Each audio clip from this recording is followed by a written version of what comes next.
cold. Was never expected to grow. Just obstacle set in the road. That a result of me selling my soul.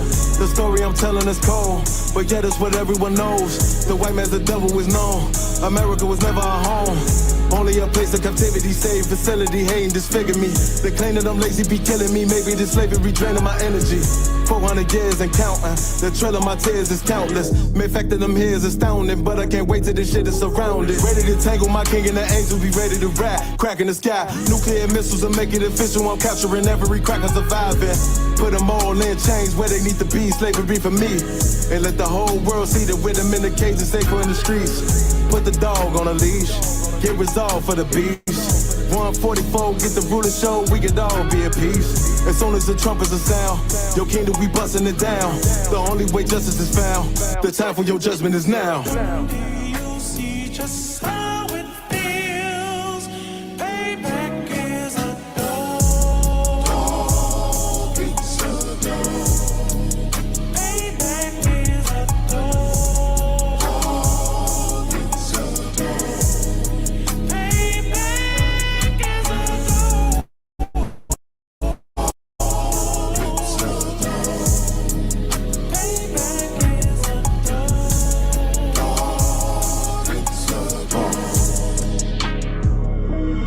Look, ain't no remorse in my blood slump. It won't be no compromise. Now it's time to feed the worms. Watch his body turn to flies. I clutch iron while you trust the lies. The next Glock I buy gon' be Gen 5. I get it customized. And sending shots off like farewell. Praying payback come back around like a carousel. Still remember your Honda's words ringing in my head like bells. Said you in this body, you fit the Lord, fuck the cartel. Triangle choke, apply pressure to the game like I did Vondale. Payback's a bitch in a dress, she a bombshell. Revenge is dish served cold, I just hope they making oxtail. Glock fresh out the box, I swear it got that new car smell. Made myself a target in the world of mad shooters. Devils design fire for our babies to pass through. In the day of our king's reign, I'll be overzealous. They bought my jealous, I bought brand new parabellums. Do you see just how it feels?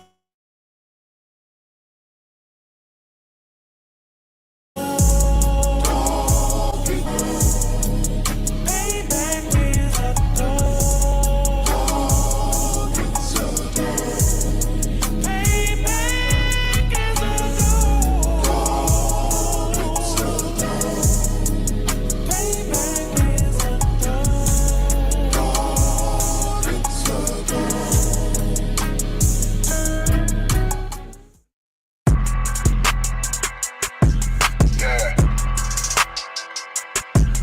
Yeah, you know what it is. 140 for the rapper, busy man, shit, nigga. They turn their head over, nigga. Already where Eve did to Adam, I just pray my love don't lie to me. Swing the iron like Samson, I can't let no.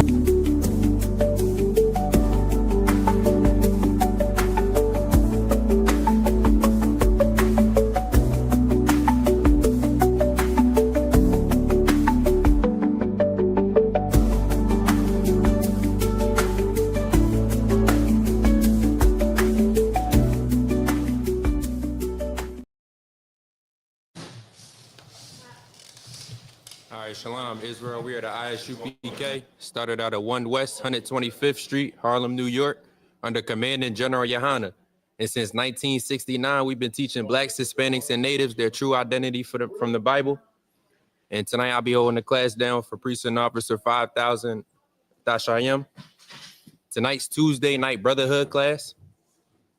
So we'll be teaching brothers and sisters why brotherhood is important from the Bible.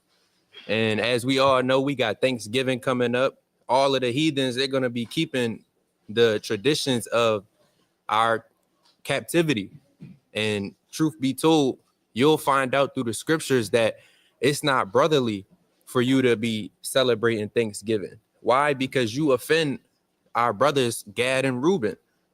You offend the brothers who went through the same captivity and oppression that you went through when you celebrate Thanksgiving and when you celebrate these things that hurt our people. So I'm going to show you in the scriptures today how celebrating Thanksgiving is not brotherly. If you could give me 1 Corinthians chapter 8, verse 7, we're going to start there. And it's going to be Paul. So like, let me get there. Whoever got it first could read it out. This is the book of 1 Corinthians, chapter 8, verse 7.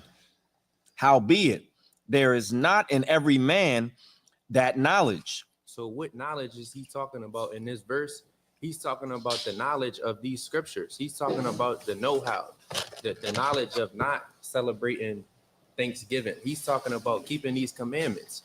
Because if you had the knowledge of the scriptures, you wouldn't go out and like, okay, let's say it's a brother in the truth and Thanksgiving come around and he's called onto the occasion to go celebrate Thanksgiving with his so-called family that he came up with.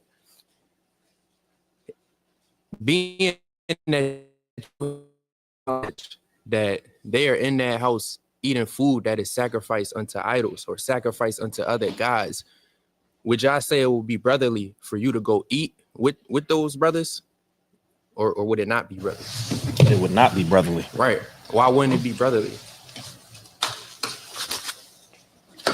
Go ahead. Because you know the truth. Right. And the example that you can set, can change, them eating, those abominations. Correct. And it could also change them even wanting to be there. It could also change their mindset about what they're actually doing, because a lot of, just like Christ said, he said they know not what they do. So a lot of us is out here breaking God's laws and suffering and questioning, why are we suffering? Why are we down? Why are we still in this condition? Why? It's because when a brother or sister come around and they say, nah, you really shouldn't be here at this table eating Thanksgiving with the rest of them. You feel me? Because this food is sacrificed unto idols. This food is unbrotherly, because if you look back in the past, where did this day come from? It came from the slaughter of our brothers and sisters, Gad and Reuben. So you got it. You can finish out the verse 7. This is the book of 1 Corinthians, chapter 8, and verse 7. Howbeit, there is not in every man that knowledge, for some with conscience of the idol unto this hour eat it as a thing offered unto an idol, and their conscience being weak is defiled. Exactly. So it's brothers and sisters who's in the world who may not be as strong as you. And if they see you've been holding out this whole time, keeping the commandments, doing what you're supposed to be doing, and if they see you turn and just do what they're doing, just like the brother said, now that's gonna weaken their spirit. Basically, that's gonna conflict them to keep doing what they've been doing. That's gonna conflict them to keep breaking God's laws, keep eating food sacrificed unto idols, and keep doing unbrotherly things to their brothers and sisters. You got it. Go on to verse 8. Verse 8. But meat condemneth us not to God. Committed. For Salakia? Committed. You said committeth? Yeah, but meat committed. Does yours say condemn? Yeah. Oh, Salakia. I got the KJV too. Mine says Salakia. What's it saying in yours, Salakia? Committed. COMMENDEF. Commendeth. Do what? But meat condemneth us not to God. For neither if we eat are we the better, neither if we eat not are we the worse. But take heed, lest by any means this liberty of yours become a stumbling block to them that are weak. So look, if you were, just like I was just saying, if you was to go eat with those brothers and sisters at that table for Thanksgiving, just because your father or your mother or your brother or your sister came and said, yo, why you not eating with us? Just because somebody that you love doesn't know and they're asking you to come, like it says, your spirit was called unto liberty to sin.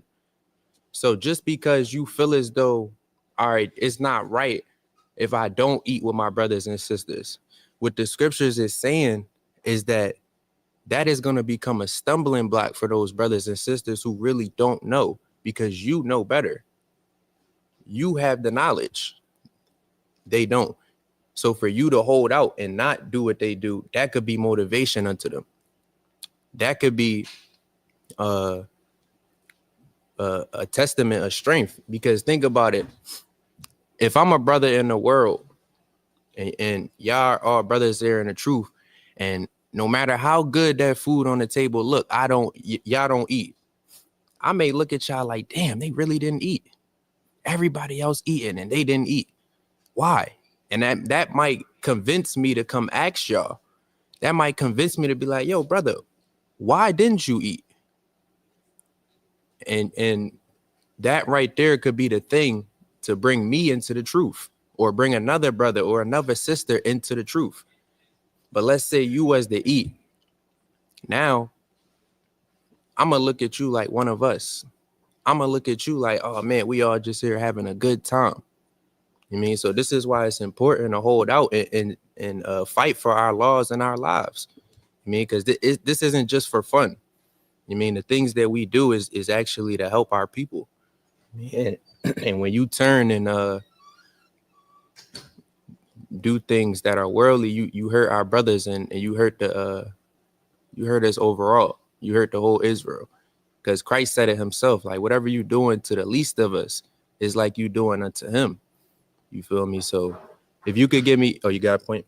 Go ahead. Yeah, I was just going to say, even though, brothers and sisters know the fact that, if Christmas means nothing, if Thanksgiving means nothing, you still shouldn't eat, of whatever that is, because those are pretty much idols, or those are pretty much, things that are sacrificed to other gods, right? And if I could, I just wanted to read 1 Corinthians 10 and 18, unless you was going to go to that. If so, I'll just fall back off of it. Yeah, you could go there when you're done, though. Just try to come back to this one. So I got you, no sweat. This is the book of 1 Corinthians chapter 10, verse 18. Behold, Israel after the flesh, are not they which eat of the sacrifices partakers of the altar? Right.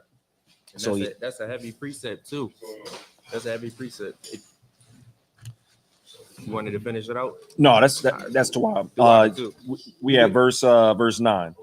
We finished that one. You go to 10. Because that's going to kind of that's going to kind of say the same thing your verse just pulled too. Right. Verse 10.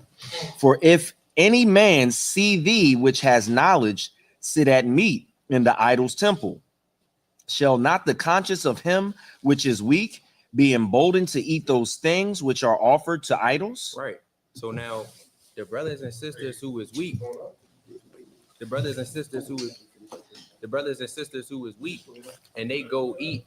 Well, the brothers and sisters who is weak and is already eating, when you go and eat at the same table as them, you weaken their spirit overall.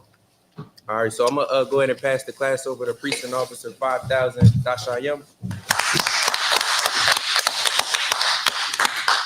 Shalom, Israel. What's going on? It's the ISUPK. That's the Israelite School of Universal Practical Knowledge out of Harlem, New York, since 1969, under Commanding General Yohana.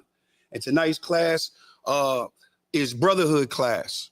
But this brotherhood class gonna have a little spin on it, because listen, we're gonna look at post-traumatic slave syndrome, because post-traumatic slave syndrome is not brotherhood. It's not brotherhood at all. All right. Now, the first thing, can you pull up post-traumatic slave syndrome for me, Officer Kahal? Kanada one kan, sir. Now, post-traumatic slave syndrome is habits, it's behaviors that we picked up for survival tools when we were on the plantation. While we were dealing with the plantation, we had survival tools, like being a Christian. Being a Christian was a survival tool.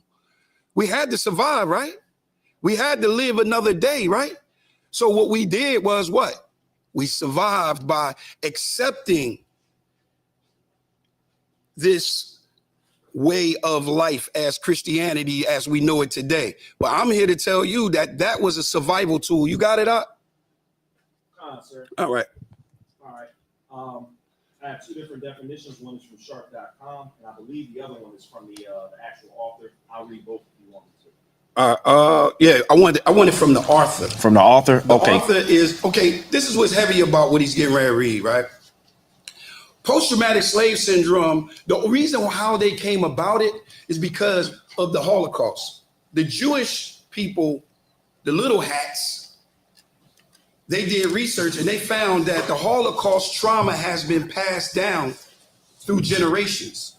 It's been passed down through their DNA. So because this was passed down through their DNA, now, guess what? They still getting their reparations. They get their reparations every 4 years for sure. Every time a new president come on, they get their reparations, right? So by them doing the research on this, they found that, hey, listen, this trauma is passed down through your DNA. Well, guess what? Our trauma is passed down through our DNA. Matter of fact, we still being colonized. God damn. we still going out voting. We still doing Christmas. We still playing the voting game. I think the voting game is the craziest. We still playing Democrat and Republic. You got it? Read it out. Post-traumatic slave syndrome, I believe, is a term coined by Dr. Joy DeGar. Right, and that's a sister. That's a sister. You know, it has to be a sister that does this. It has to be a brother. It has to be a Black, Hispanic, or Native American that come across this information. Because we can't rely on Esau to come across this. We can't rely the little hats to come across this.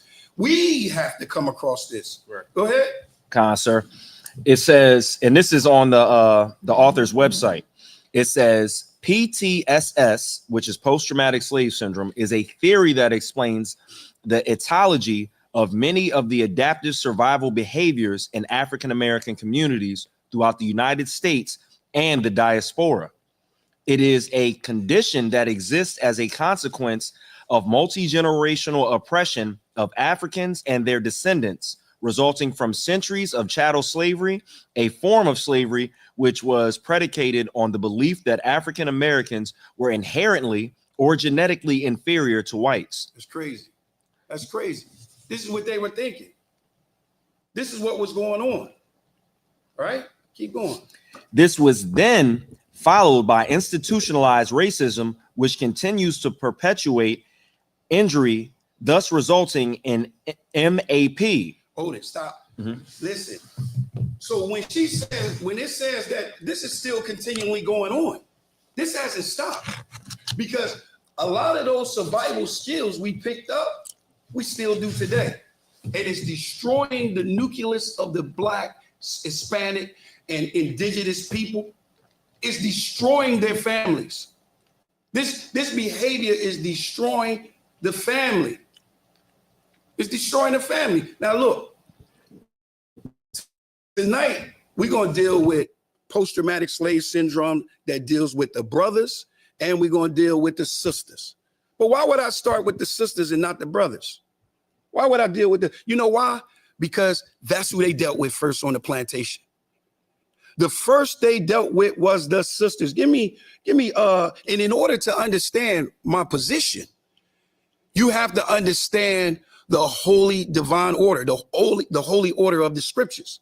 Give me that in 1 Corinthians chapter 11 and verse 3. Listen. And this is really for my sisters and my brothers, right? But my sisters, listen. In order for it to work, right? In order for anything to work dealing with the Most High, right? You got to be in complete order. If you're not in order, how do you expect the spirit to flow? How do you expect the spirit of the Most High to work with us? How do you expect the Most High to work, the spirit of the Most High to work with you? How do you expect the Most High to work with you if you're out of order? It has to be order. I'm gonna show you an order first that's never broke. Start at verse 1. Khan, this is the book of 1 Corinthians, chapter 11. Be ye chapter 11, verse 1, Salakia.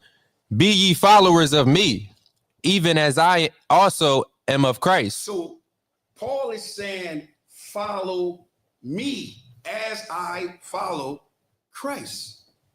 Follow me as I follow Christ. This is the order that we get from Commander General Yohana. This is the command that we get in this school. We follow behind leadership. We follow behind order. Because without order, it doesn't work. Keep going now. Now I praise you, brethren, that ye remember me in all things and keep the ordinances as I delivered them to you. So keep this order as it is delivered to you. So keep this order, right? So this is the order that has never been broken. Go ahead, Al. It's only broken when you talk to a Christian. Go ahead. But I would have you know that the head of every man is Christ, and the head of every woman is the man, and the head of Christ is God. The head of Christ is who? God. That's never broken. Never. Verse 3 again. But I would have you know that the head of every man is Christ, and the head of every woman is the man, and the head of Christ is God. So what the Most High has done right there, well, guess what he's doing? He's setting the holy order. He said, if you're married and you're not allowing your husband to be over you and be your head, it ain't gonna work. It's just not gonna work. It's not gonna work. But we are here tonight to see where this type of behavior comes from, right? But from the beginning, we see this behavior and we see that there's a problem with this type of behavior. Who can give me an example of who from the rip didn't want to follow the husband? Go ahead. Eve. Eve. You know, it kills me when sisters say, well, Eve, you know, well, this is a sidebar. But it just kills me when sisters say, well, Eve, God only gave Adam one wife. He gave him one wife, but guess what? He lost everything. He lost the kingdom. He lost the kingdom with one. He lost the kingdom with one, and he lost the kingdom with one because that one didn't want to listen, didn't want to follow orders. Right. She wanted to be like Adam. She wanted to be like the Most High God, right? So let's go to that. Let's go to Genesis. Let's get that. Hold on, let me go down to it. 2:7. Give me Genesis chapter. Let's see. You know what, Salakia? Before you do that, no. Go ahead, give me that. Give me Eve. You got it? 1 Corinthians 3 and 6. Start there. Khan, this is the book of 1 Corinthians, chapter 3, verse 6. I have planted a. Hold up. Is that? Yeah, that's. Not, I don't think that's the one you want. No. Go ahead. Read that. 3 and 6. Khan, this is the book of 1 Corinthians, chapter 3, verse 6. I have planted Apollos, watered, but God gave the increase. That's Genesis 3 and 6. Oh, you said 1 Corinthians. Oh, Salakia. Genesis 3 and 6. Salakia. It's about Eve. Yeah, that's what I was thinking. Eve fumbled the ball. Adam fumbled. Sir, Salakia, who can we say fumbled the ball? Adam or Eve? It got to be Eve because Eve was the one that was, the scripture says she brought sin in. Like, where the hell was Adam at? But he listened to it. Right, so he did. Right, yeah, ultimately it's on him. Go ahead. Khan, this is the book of Genesis, chapter 3, verse 6. And when the woman saw, she did what? And when the woman saw, that's the first problem right there. When she saw, keep going. That the tree was good for food. She saw she saw that Christmas was good for food. She saw that birthdays was good for food.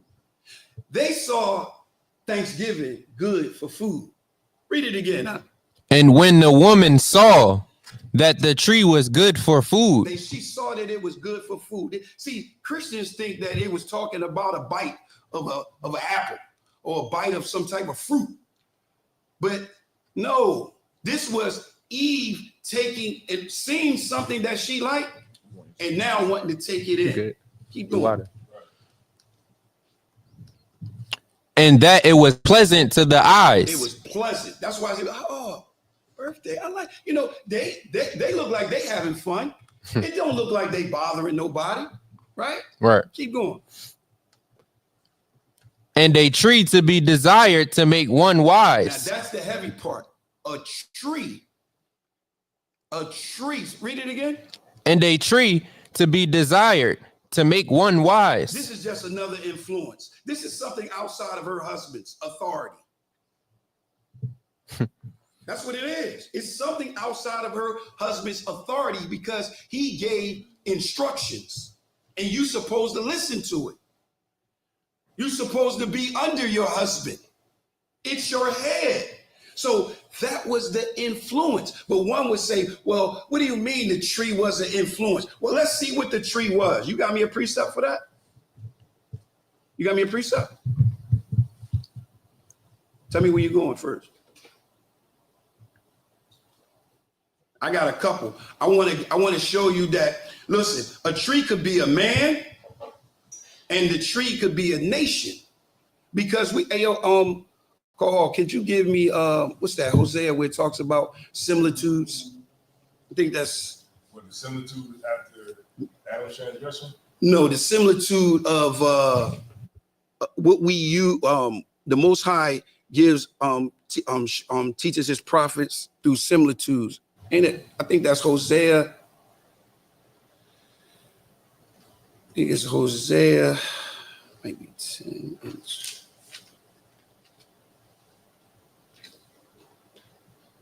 Let me try 12. Well, hold on, let me see. Yeah, I think you're right. 12 and 10. I believe so. Let me get there for you, sir. All right, what you got for me? To show that tree was a man. Give me Ezekiel 31:3.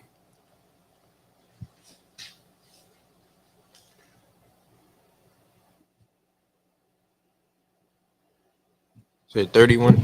You know what? You got it? I got the similitudes. Give me that. And This- then you give me Daniel's 4:20 and through 22. Go ahead. This is the book of Hosea, chapter 12 and verse 10. This is what we're doing when we dealing with this tree. Go ahead. I have also spoken by the prophets. So the Most High is saying he spoke by the prophets. Moses was a prophet. Go ahead.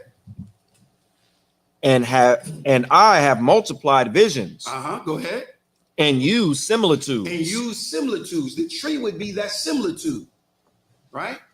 Anything else on that? Kanarawakan, by the ministry of the prophets. By the ministry of the prophets. Now you got that Daniel's 4:20 through 22. Kawakan. This the book of Daniel, chapter 4, verse 20. The tree that thou The sawest, tree that thou sawest, like Eve saw the tree. The tree that thou sawest. Go ahead. which grew and was strong, Uh-huh. whose height reached unto the heaven, Uh-huh. and the sight thereof to all the Go earth, ahead. whose leaves were fair. Now remember, Eve is seeing a tree. And she's seeing a tree, and it's big and beautiful, right? And it has leaves with fair leaves. Go ahead. And the fruit thereof And much, what? and the fruit thereof much, Uh-huh. and in it was meat for all. And in it was meat for all. Sound like a great, beautiful tree, don't it? Keep going. Under which the beasts of the field dwelt, and upon whose branches the fowls of the heaven had their habitation. Don't this sound like a great tree? Watch this. Go ahead. It is thou, O It king, is who? thou, O king. So this is actually talking about a man. This is actually talking about a king. This is actually talking about a person. Now I'm going to show you that it can be a nation. Give me Ezekiel 31:3. Kawakan. Mm-hmm. This the book of Ezekiel, chapter 31, verse 3. Uh-huh. Behold, the Assyrian was a cedar in Lebanon with fair So branches. a tree could be a nation. It could be a man, right? So Eve went and took from another outside source. She went to an outside authority over her husband. And by doing that, sinned. Look, lost everything. They lost everything. They lost everything. All right? Eve went outside of her husband. Give me Proverbs 12:4. Give me Proverbs 12:4. Because you must not shame your husband.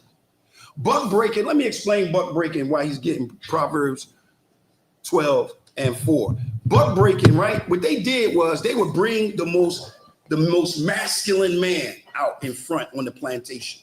They would come on, like for instance, the plantation that I lived on, I came from a plantation in South Carolina, and it was over 263 of us on that plantation.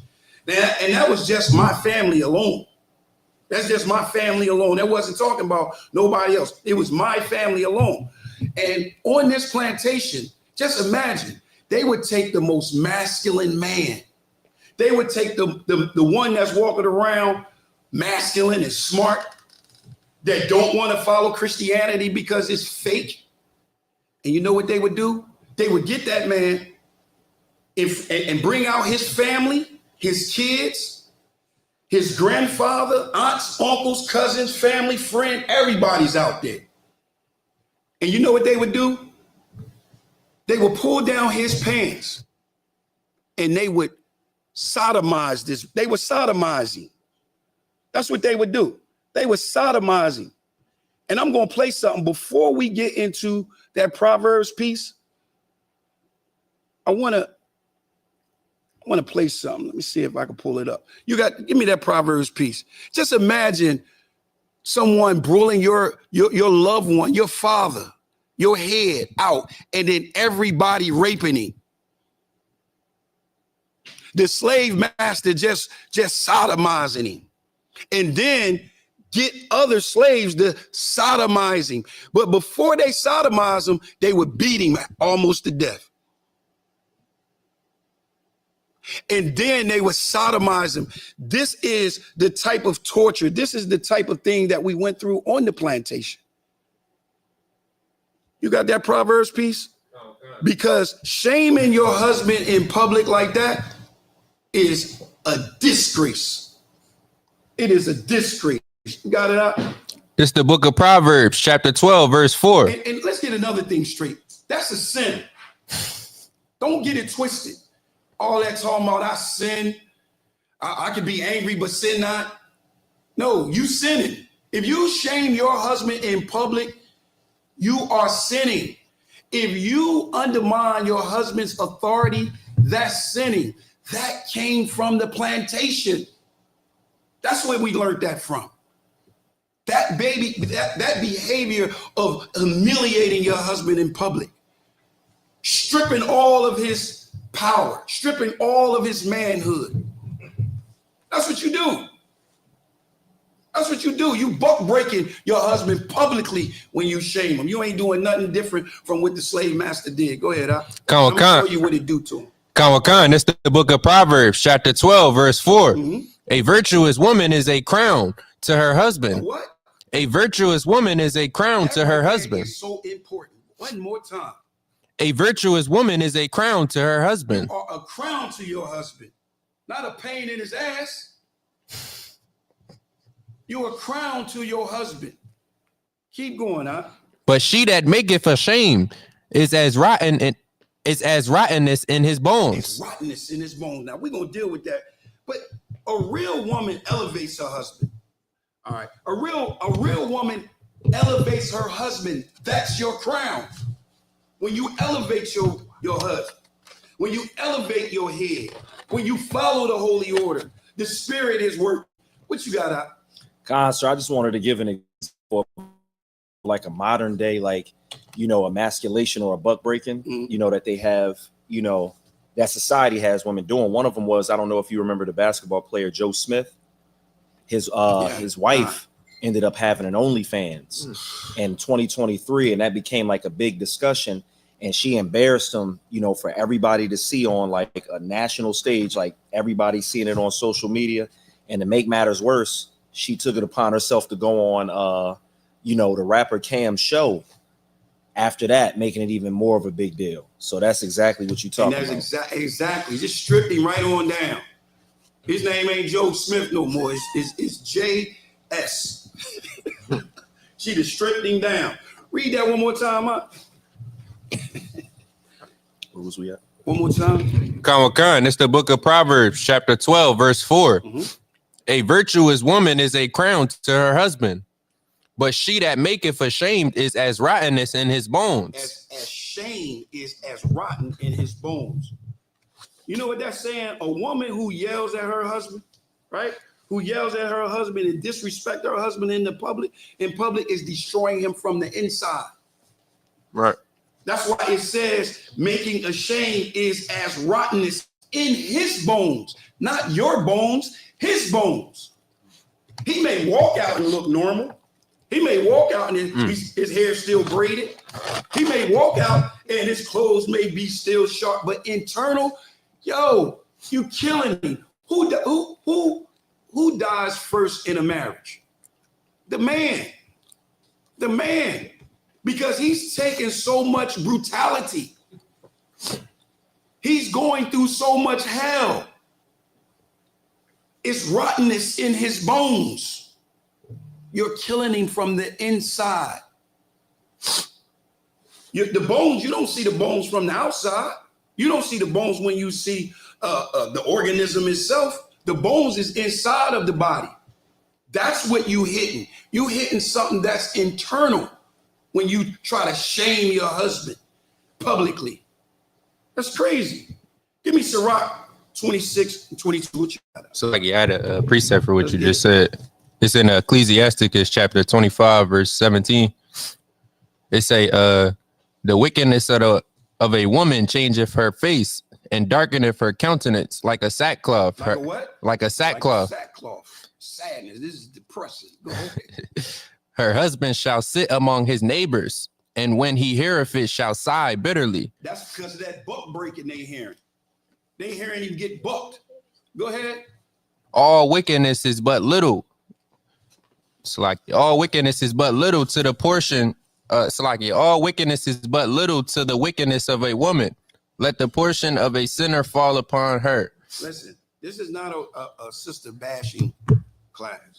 This is to inform you.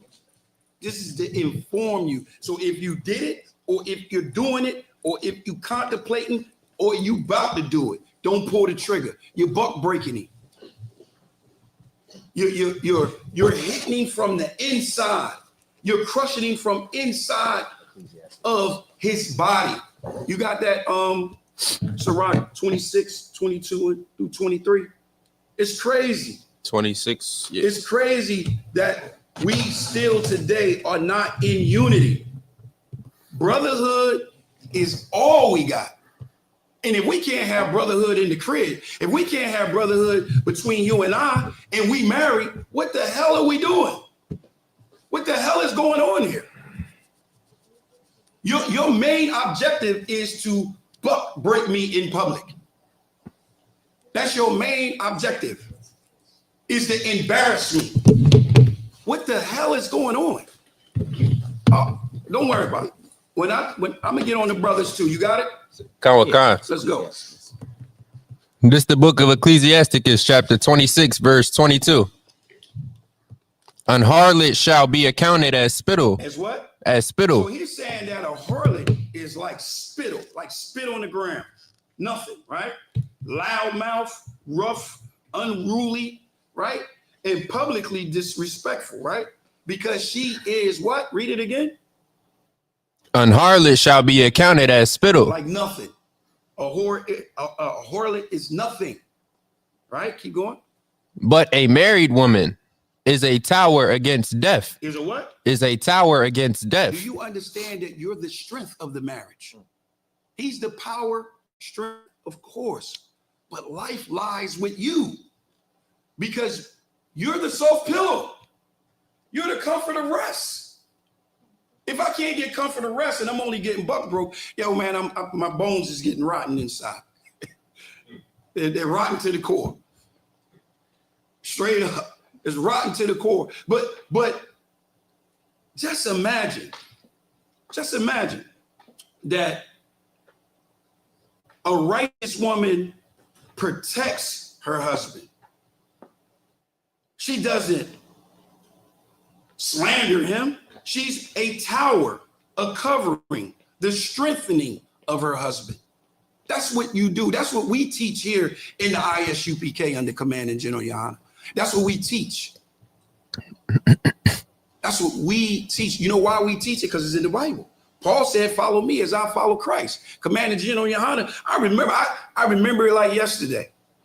Before I came into the school, I went up to the Philly school. Me and Officer Mataziala. And when we went up there, right? I never forget Commanding General Yohana. He got a sharp memory, man. He got a sharp memory because I had seen him a year before that. And then when I seen him, he remembered me and he told me, he said, come here. And I had this, I don't even want to talk about the shirt I had on. But you know what he said to me? Be careful. Be careful. And when he said that, I knew exactly what he was talking about. Because he's saying, listen, be careful, follow me as I follow Christ. That's where you want to be at. That's where you want to go. All right. The holy order of marriage is vital. And it's just not going to work at all if you're disrespecting your husband. It's not. Give me, did I tell you to get anything? Give me Ephesians 5. Give me Ephesians 5 and 23. Yeah, 23. Con out of one con. One moment. This is the book of Ephesians, chapter 5 and verse 23. For the husband is the head of the wife. The what? The head of the wife. So the husband, in case you didn't know, in case you got caught up in America's theology, we're not equal. We're not equal. Read that again. Con out of one con. This is the book of Ephesians, chapter 5, verse 23. For the husband is the head of the wife, even as Christ is head of the church. So even as Christ is the head of the church, keep going. And he is the savior of the body. He's the savior of the body. So if you're not following your husband, you are destroying the body. You're destroying the family. He's the savior of the body. When you see your husband, you should see Christ. When you talk to your husband, you should have the respect that you have for our king, because that's your king in the house. That's your head. That's the order. The Most High does not operate out of order. Give me that. Everything he does is decent and in order. He doesn't do anything that's not orderly. That's 1 Corinthians 14 and 40. And can somebody get me Proverbs 9 and 13? Con. This is the book of 1 Corinthians, chapter 14, verse 40. Go ahead. Let all things be done decently and in order. Let all things be done decently in order. What that means is all things done decently. Our marriage is a thing that should be done decent and in order. That's what it should be. It should be decent and in order. The Most High does not operate out of order. Everything he does is order. What you got? You got it? Con out of one con. Proverbs, chapter 9, verse 14. For she sitteth at the door of her house on a seat in the high places of the city. Hold up. You got Proverbs 9 and 13, Salakia. Proverbs, chapter 9, verse 13. A foolish woman is clamorous. A what? A foolish woman is clamorous. What's clamorous? Anybody know what clamorous is? Like talks a lot? That's good. That's good. That's good. Clamorous means loud, mouthy, like he said, yelling, arguing, and always needing to have the last damn word. Always got to have the last word. You done something wrong. We talking about you did something wrong. I know what I did wrong last year already. I already know. And I know what I did wrong 2 years ago. I already know. But we're talking about what you did right now. Can we deal with what you did right now?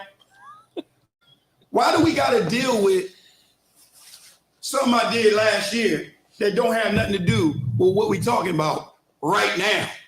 That's you having the last word. Read that again, youngin.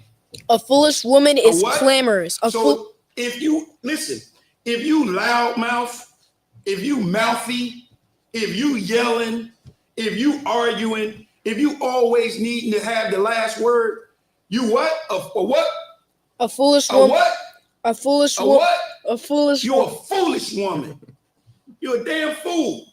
You destroying your own house. You worrying about somebody else. You destroying your own crib. Go ahead, huh? A foolish woman is clamorous. Uh-huh. She is simple. She is what? Simple. You know what? You just simple. Don't get mad at me if I ever use and say you simple. The scriptures say you simple. If you being loud mouth and you trying to buck break me, I'm telling you right now at this point, you just simple. And I'm gonna let you know you're simple. What else you got? And knoweth nothing. No, she know a lot. And knoweth nothing. No, she's sharp as a whistle. And knoweth nothing. You know it nothing. You know nothing. So don't think you can be angry and then go out and yell and scream in the public and disrespect your husband. You can't do it. It's a sin. You're transgressing the Most High's law. That's what you're doing. You're transgressing his law. No righteous woman will ever shame her husband publicly. Ever. Never. Now, straight up, getting loud mouth and all that, never, ever do that. Give me Colossians 3:18. This is what you got to do. Don't worry, we're going to tell you how to fix it. We're not just going to get on you about it. We're going to tell you how to fix it. All right? And don't get it twisted. I want to say it one more time. The disrespect of your husband in the public is, without a doubt, is buck breaking. It's post-traumatic slave syndrome. And you bringing bad habits from the plantation over and destroying the family. You got that up? Khan out of one Khan. Mm-hmm. This is the book of Colossians, chapter 3, verse 18. Mm-hmm. Wives, submit yourselves unto your own husbands. Submit yourselves unto your own husband. Submit yourselves unto your own husband. Now, when it say submit yourselves unto your own husband, let me ask you a question. Did Jacob wives submit themselves to their own husband? You damn right they did. Because for some strange reason, everybody like, oh, it says submit to your own husband. That just means one. That don't. No, that don't. We're going to cut that one right there before we even go there. No, it don't. If it says, I think that was, I'm not going to go too heavy on it, but understand that submission is vital. Look up the word submission and tell me what it means. Let me look up the word submission. Go ahead, young. Submission means to like submit unto someone like who is like higher than you. You know what? I like your you know what? I like your style. I like that definition. You know why? Because that person that you submit to is higher than you. You got the definition up? Khan out of one Khan. This is submission from Oxford Languages. It said the first definition is the action or fact of accepting or yielding to a superior force or to the will or authority of another person. That's what you're supposed to do. You submit that's the highest authority. That's the holy order that the Most High put in place that you should follow. That's what he put in place. That's brotherhood. You sisters come and y'all sit up in this class. That's brotherhood. Not buck breaking your husband, disrespecting your husband publicly. That's not brotherhood. Brotherhood is him being the crown of a woman is her husband. That's what it is. It's not what you think it is. So now that we got an understanding and we got the sisters out the way, I hope any questions about that? Anything that anybody want to add to that? Go ahead, sir. Yeah, just a sidebar. Nicki Minaj spoke at the UN. She's the first black female rapper to speak at the UN. That's crazy right there. The UN. Why? She spoke on the Christians being prosecuted in Nigeria, and it's stupid. That's crazy right there.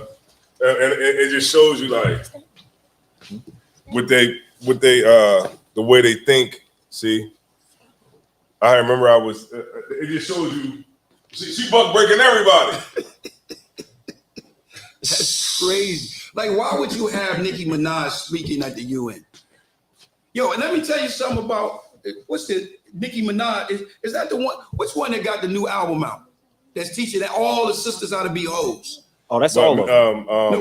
Is it Cardi B? Cardi B or Megan Thee Stallion? I think it's Cardi. Cardi B got a new album. Which out. one that's pregnant right now? Cardi B. Her. Oh man, they love her.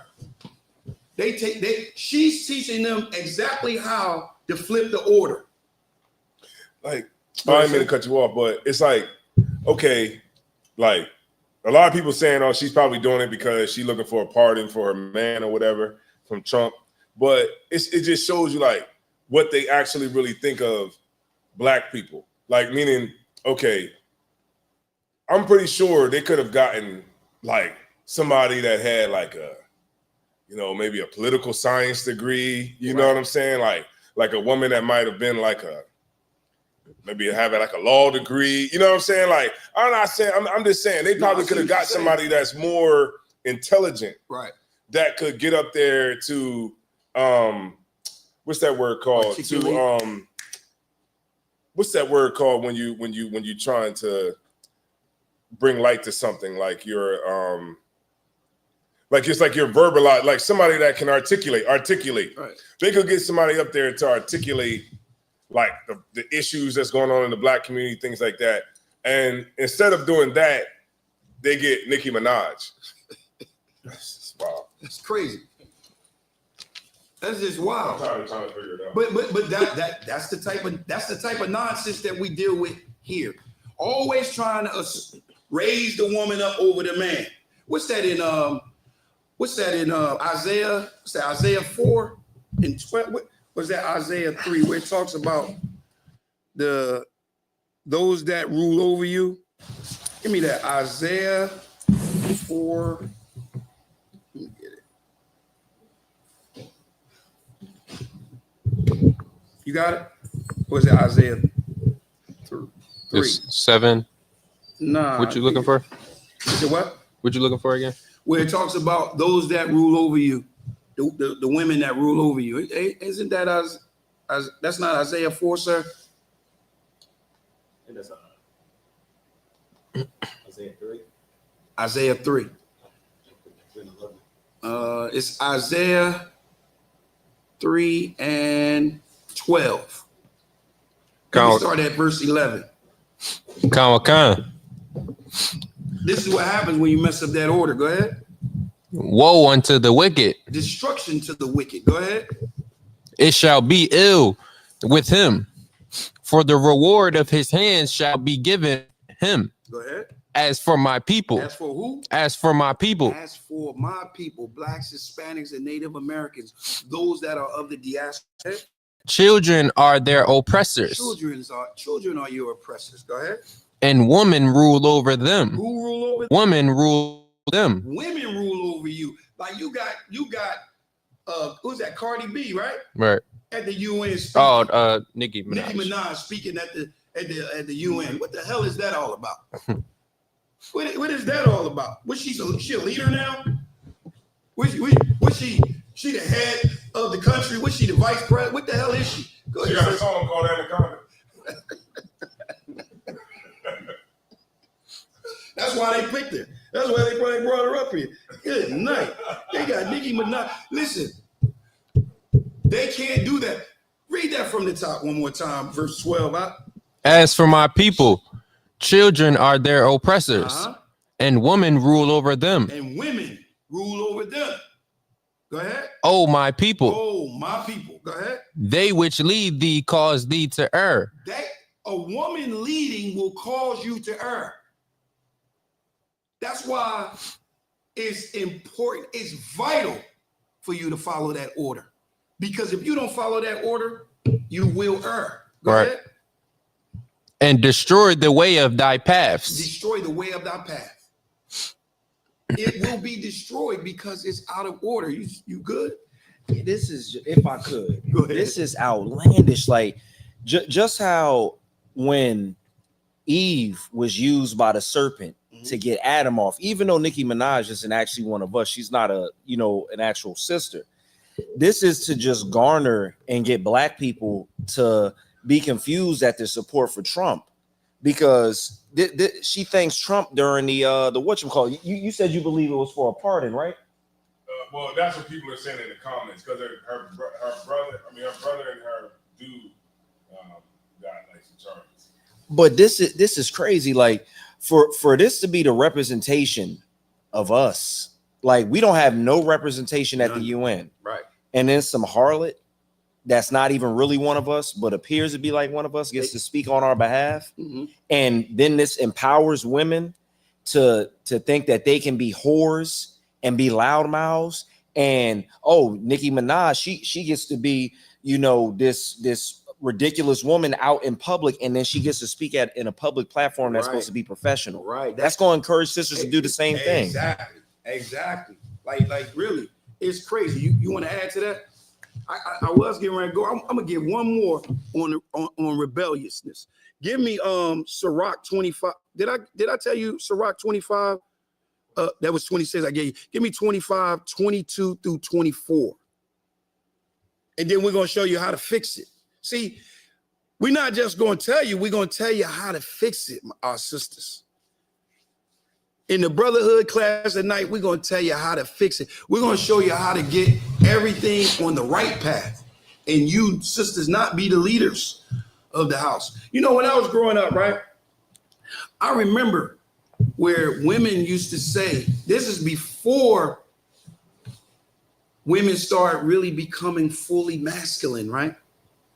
Women used to always say, well, yes, sisters, women used to always say, I can be the husband, I can be the man and the woman. They say I can be both. I don't need you. I don't need you. I can be the father and the mother. I used to hear that all the time as a kid growing up. All the time. Now look, they really is the mother and the father. That really is it. Obama changed the world. I'm gonna do a class on that too. You got that? Go ahead. This is the book of Ecclesiasticus, chapter 25, verse 22. A woman, if she maintain her husband, you maintain your husband, right? A husband, a woman that maintains her husband. Go ahead. Is full of anger. Yeah. So I don't want that. Let me lead. I don't need you to maintain me. Right. Keep going. Impudence and much reproach. Yeah. But listen, I don't want you over me. I don't want it. I don't want you to maintain me. Let me maintain you. Why fight me about maintaining you? Why fight me about being your head? Why fight me when the scripture clearly says I'm the Christ? When I knock on the door, that's Christ at the door. When I call on the phone, that's Christ on the phone. That's Christ. Get that again. So I don't want them to be tripping on. Give me that one more time. Ephesians 5. What's that? Ephesians 5 and 23? 26. Could be 20. 23. Hold what you got, because we're going to go back there and finish that off. Go ahead. This is the book of Ephesians, chapter 5 and verse 23. For the husband is the head of the wife, even as Christ is head of the church. Keep going. And he is the savior of the body. He is the savior of the body. Your relationship with your husband is the relationship with Christ. If you buck breaking your husband in public, you buck breaking Christ. That's what you're doing. You buck breaking Christ. When you disrespect your husband, that's your Christ. That's your Lord. That's your Adawan. Don't call me that if you're going to disrespect me in the public, because you're not mine. You want to rule over me. You want to be over me. That's not how it's going to work. I got to be over you. Period. Hands down. That's the only way it's going to work. The only way. Give me 1 Peter 3, 1 through 4. Salaki, that we don't even need nothing else on that. Huh? You got something else on it? You want to go ahead? Go ahead, read it out. You said Salaki. 1 Peter 3, 1. 1 Peter 3 and 1. Khan. This is ridiculous is what's going on right now. Like divorce is at an all-time high. So, and look, guess who's leading in the divorce? The women. They're the ones that's filing. You know why? Because they want to be the head. They want to be the leader. You got it? Khan. Mm-hmm. This the book of 1 Peter chapter 3 verse 1. Likewise, ye wives, be in subjection to your own husbands. Be in subjection to your own husband. Unto your husband. This doesn't say be subjective to the damn your college professor. It's not saying be subjective to your boss at work. Like you gonna tell you actually tell your husband that you rely on another man for information. That's crazy right there. That's crazy because guess what you're doing? You're eating from another tree. You're undermining his authority. You're just disgusting. Read it from the top one more time. Khan. This the book of 1 Peter chapter 3 verse 1. Mm-hmm. Likewise, ye wives, be in subjection to your own husbands, that if any obey not the word, they also may without the word be won by the conversation of the wives. That's how you win me. That's how you can't win me by usurping authority over me. You can't win me by yelling and being argumentative and all those things over me. What you got? If I could, I just wanted to back up what you were saying about divorce rates. Mm-hmm. There's some information from an AI overview that says Black Americans have the highest divorce rate, with 41% of those who have ever been married have been divorced, and it says divorce is more common among Black women than any other racial group. That's crazy. You destroying you the highest in abortion. You the highest in divorce. So you getting it from the front end and the back end. You just destroying everything. But don't worry, no sweat. We're gonna deal with the brothers. Don't get it misunderstood. Because post-traumatic slave syndrome has affected us also. But I just think y'all need my special attention tonight. What you got? Give me what you got. You want me to finish out 1 Peter? Go ahead. While they behold your chaste conversation coupled with fear, whose adorning, let it not be that outward adorning. Look, it ain't about what you look like on the outside. But when you start running your damn mouth from the inside, now you're funky in the inside. Now you're disgusting in the inside. Now you look horrible in the inside. Now you just look horrible. Shit, when I saw you, I felt you and saw you across the room. You had your damn mouth closed. That's how you won me. That's how you'll keep me. That's how I can hear you. That's how I can hear you. It's like, yeah, they got a example of how they should act in verse 5. Go ahead. 1 Peter chapter 3 verse 5. For after this manner in the old time, the holy woman also, who trusted in God. You did what? Trusted in God. That's what a holy woman would do. A holy woman, that means that woman is set apart. That means she's not like the whore across the street. She's not like the whore next door. She's not like the whore downstairs or upstairs. She's holy. She's set apart. Go ahead. Adorn themselves, being in subjection unto their own husbands. That's how you fix it. That's how you fix it. You can't fix it with your tongue. It's just not going to happen. Your tongue ain't going to get the job done. Give me James 3, 5 through 6. Khan. Go ahead. It's the book of James, chapter 3, verse 5. Even so, the tongue is a little member. The what? The tongue is a little member. So you're out of your body. He's letting you know the tongue is a small member of the body. It's a small part of the body. You got arms, that's a member. You got legs, that's a member. You got foots, that's a member. But the tongue itself is a member. Go ahead. And boasteth great things. It can boast, it can say great things. Great things can come out of it. Go ahead. Behold, how great a matter a little fire kindleth. Just a small little spark can kill just a big fire. You ever was in a discussion or talking to your red and it was something minor, it was something small, that was the spark. And because of her temperament, because of her attitude, now guess what? It did blown up into the biggest forest fire. It's bigger than Cali fire. Right. It starts off small and goes big. Why? Because you can't, you got to straddle that tongue. You got to hold that in. You got to be under submission. You got to take a break. That's what you got to do, because that tongue is fire. And we just read in Proverbs 12 and 4 how you're actually hurting the man in the inside.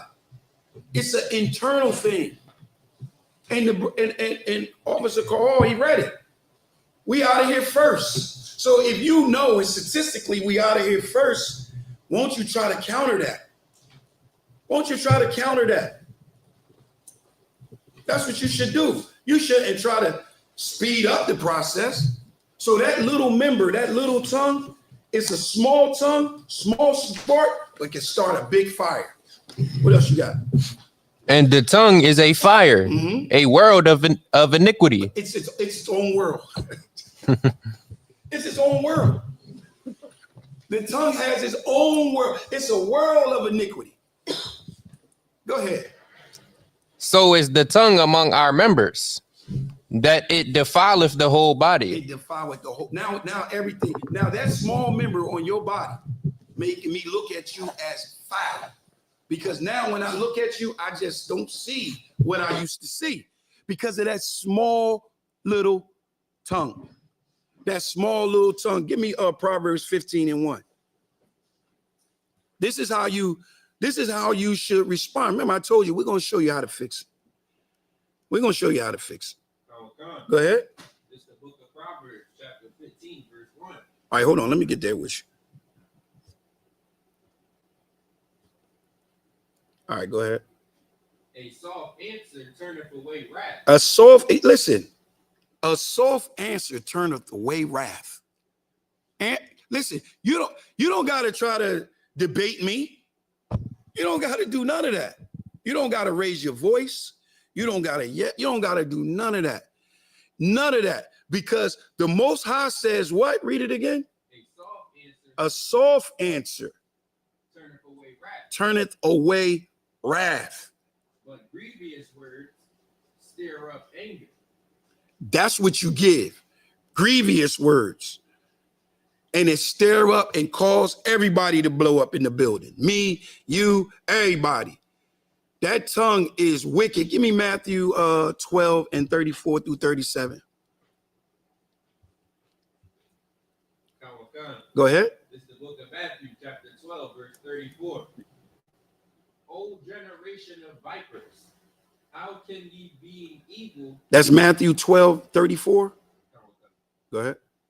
O generation of vipers, how can ye being evil speak good things? How can you be evil speak good things? I'm a little confused. Are you good? Are you evil? Which one are you? Read that again. O generation of vipers, how can ye being evil speak good things? How? I'm confused. Which one is it? Are you evil? Or are you good? Because everything that's coming out of your damn mouth is evil. Every damn thing. Keep going, huh? For out of the abundance of the heart. Out of the abundance. So listen, what's coming out of your mouth, I'm taking it as what it is. And any brother that listened to his rib speak I'm taking for what it is. I don't care about you being angry. This is not about you being angry or mad, especially when it's a buck breaking about to try to take place. It ain't gonna be no more buck breaking out here. We got a buck breaking patrol. We ain't having that no more. It's not happening. Go ahead, read that again. Out of the abundance, what? Out of the abundance of the heart, the mouth speaketh. A good man out of the good treasure of the heart bringeth forth good things. Listen, I need some good things to come out. We need good things to come out. And in order to have good things to come out, you have to learn how to talk to your husband. You have to learn how to submit to your husband. You have to learn how to be right for your husband. You have to learn how to submit to your husband. Right. That's what you have to learn to do. Submission is vital. And yeah, I know it can be a difficult thing, especially coming out of families where, let's say, what you saw growing up, you saw your mom and your father arguing and fighting all the time. So now when you grow up and you get your household, guess what? You do the same thing. No, don't do that, because guess what? The way that you feel is the same. The way that you felt is the same way the kids feel. It's the same way the neighbors feel when they hear it. Like, hey, listen, don't bring shame to your husband. Don't bring shame to your head. Keep that holy order. Keep the order that Christ gave to us. Keep that order that Paul said, follow me as I follow Christ. Not a different order. No. We don't want to bring no shame to the house. None. And I'm listen, in ISUPK, we don't have that. We don't have that. And if you're doing that, you don't belong here. And if you're doing that, you need to get counsel. Because a buck break, I love this school so much. I was at the Passover. Can I speak on this, sir? I was at the Passover, right? And I'm just minding, minding my business, chilling. So one of the captains came over to me and asked me to just walk with him. And I was walking with him, and I walked in the order that we was taught for security, because there was another brother with me, and we walked in order of security, just like we did in Hebrew Academy.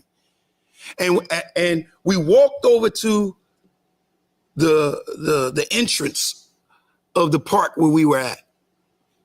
And the captain turned around. I just don't want to say, the captain turned around and said to a sister, I saw you, the general saw you disrespecting your husband. You got to leave. You got to leave right now.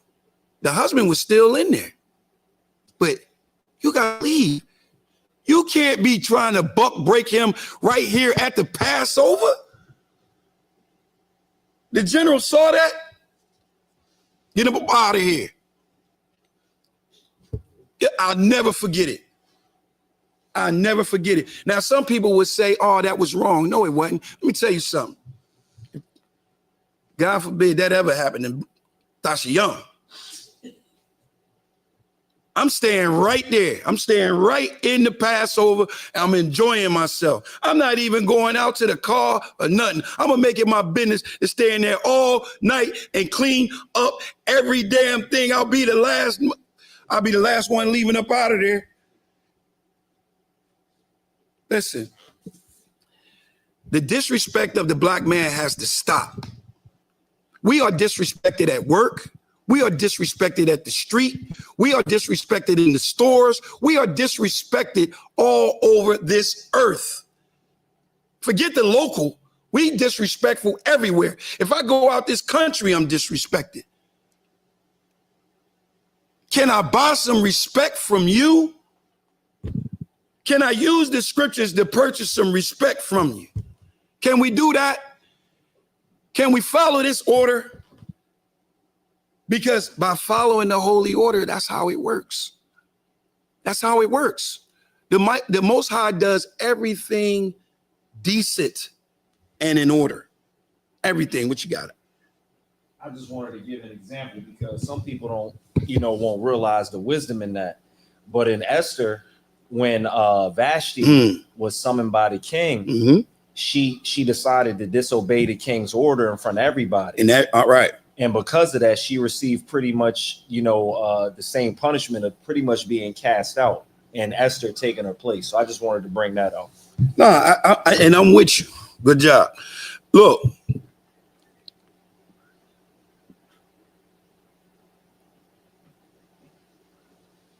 So now, let's see how let's give some precepts. Give me Proverbs 19 and 14.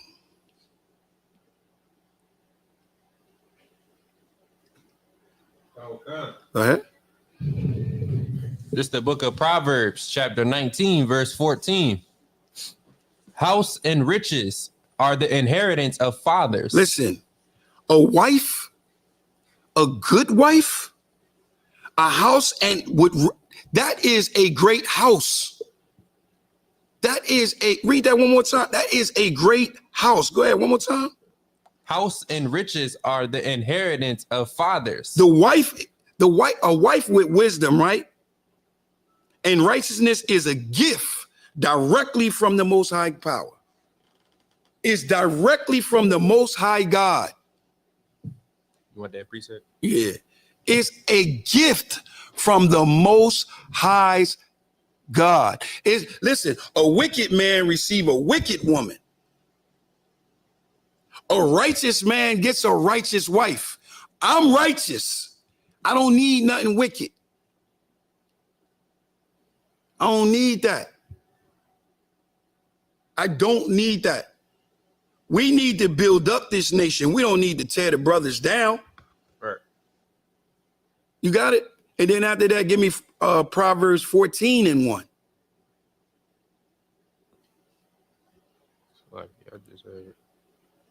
Yeah, give me that. Proverbs 14. 14 and 1. Khan, this is the book of Proverbs, chapter 14, verse 1. Every wise woman buildeth her house, but the foolish plucketh it down with her hands. Listen, you want to build your house. If you coming in the house of Tashayam, you want to build the house. You don't want to tear the house down. Listen, the house is already up. We want to build the house. We don't want to tear the house down. That's what a righteous woman would do. Read it again. Khan. This is the book of Proverbs, chapter 14, verse 1. Every wise woman buildeth her house, but the foolish plucketh it down with her hands. The righteous woman strengthens her household, strengthens her husband, strengthens her children, strengthens everybody. She holds it down. She doesn't tear it down. Proverbs 31 and 10. Khan. This is the book of Proverbs, chapter 31, verse 10. Who can find a virtuous woman? In the ISUPK, we can. We can. But who can find a virtuous woman? Who can find that woman that's honorable, that not shaming her husband, that's not breaking him in the street? Who can? Hold on, youngin. Go ahead. Go ahead. Oh, for her price is far above rubies. Listen, this is a valuable thing. Submission is a valuable thing. Submission can get you a long way. Submitting to your husband can get you a long way. Right. It can get you the things that you need, the things that you want. Instead of fighting and arguing, trying to get those things, let's work on those things. Let's make those things right. You in Proverbs 31? Go down to verse 27. Khan, that's the book of Proverbs, chapter 31, verse 7. You want me to read 26, 27? You want me to read 26 first, though? Go ahead. You can read 26 first. Verse 26. She openeth her mouth with wisdom, and in her tongue is the law of kindness. She looketh well to the ways of her household. She looketh well to the ways of her household. and eateth not the bread of idleness. Is that you? And is that you? Are you that virtuous woman that does that? Verse 27, give me verse 30. Favor is deceitful, and beauty is vain. But a woman that feareth the Lord, A woman that what? feareth the Lord, Uh-huh. she shall be praised. She shall be praised. You know how you feel? You show how you fear the Lord by not disrespecting your husband, by going under that authority and not being like Eve. The scripture said, give me that one where it's about Sarah. Oh, okay. Like calling her Lord. Yeah. This is the example you need, that's the example you should be using, not Eve's example. Right. You should be using Sarah's example. Y'all sisters running. It's rarely that I hear a sister use Sarah as an example on how she should act and how she should be. Right. Y'all use Eve. Well, Eve had one. It was just Adam and Eve. That's all I hear. It was just Adam and Eve. I'm ready. Go ahead. It's the book of 1 Peter chapter 3, verse 6. Uh-huh. Even as Sarah obeyed Abraham. This is how you should be. It doesn't say even as Sarah argued with Abraham. It doesn't say just as Sarah yelled at Abraham. It doesn't say just as Sarah was being strong over Abraham. It says, read it again. Even as Sarah obeyed Abraham. Sarah obeyed Abraham. Eve didn't obey Adam, but you want to use Adam and Eve.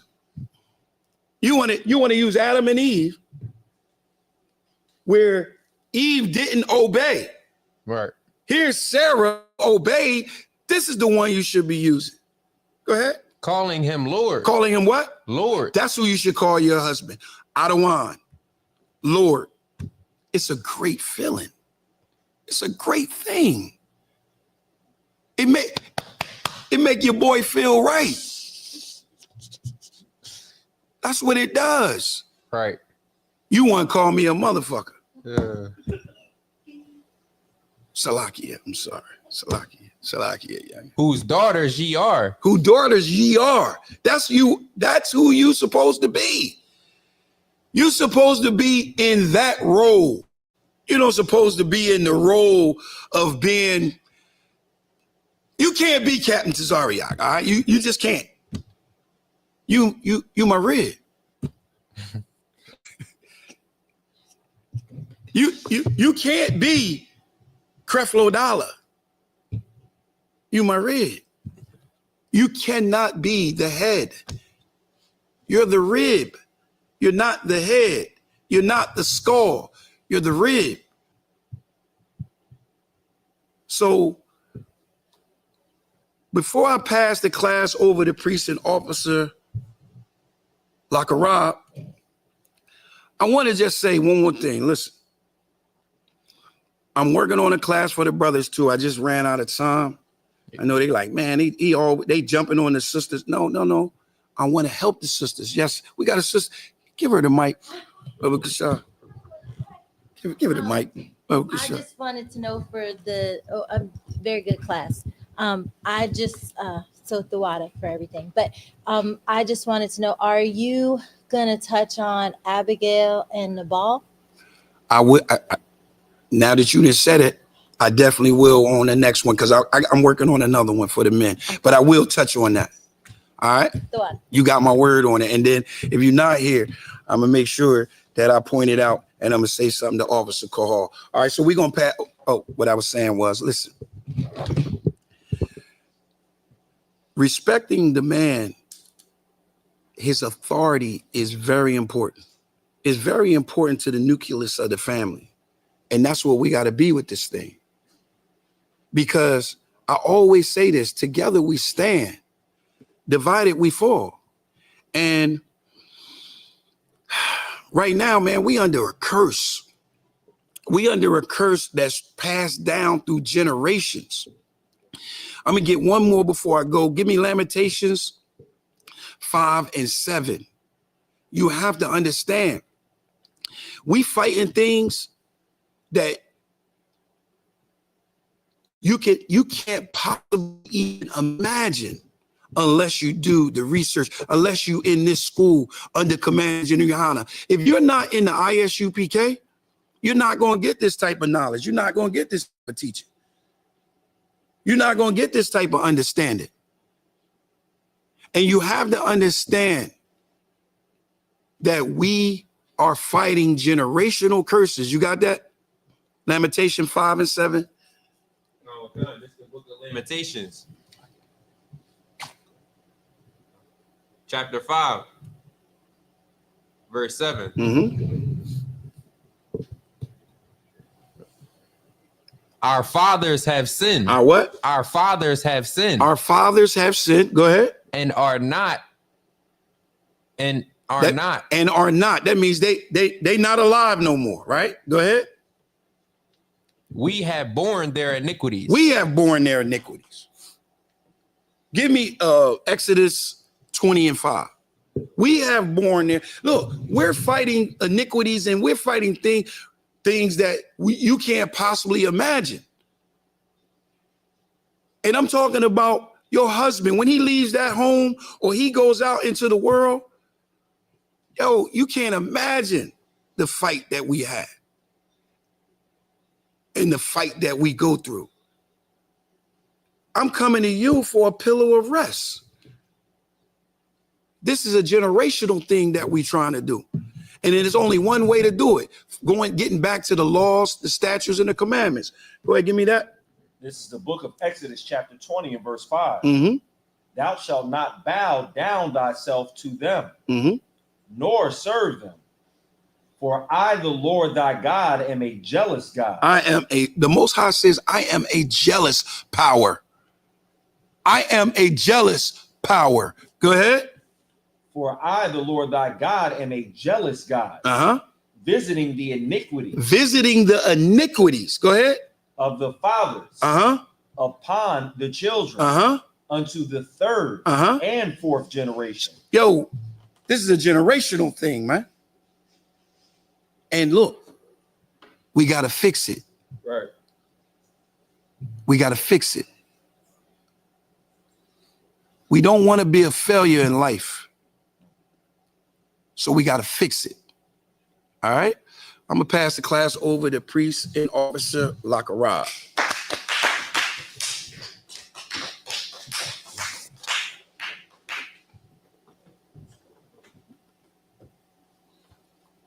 All right.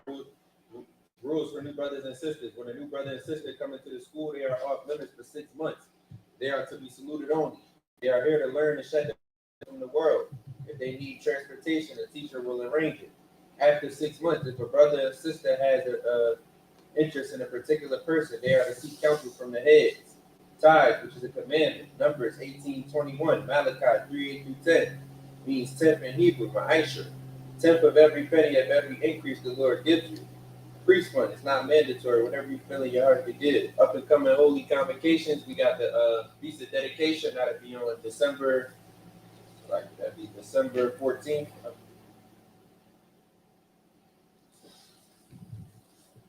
No. It'll be December 14th. It'll be here at 51 Blue Hen Drive.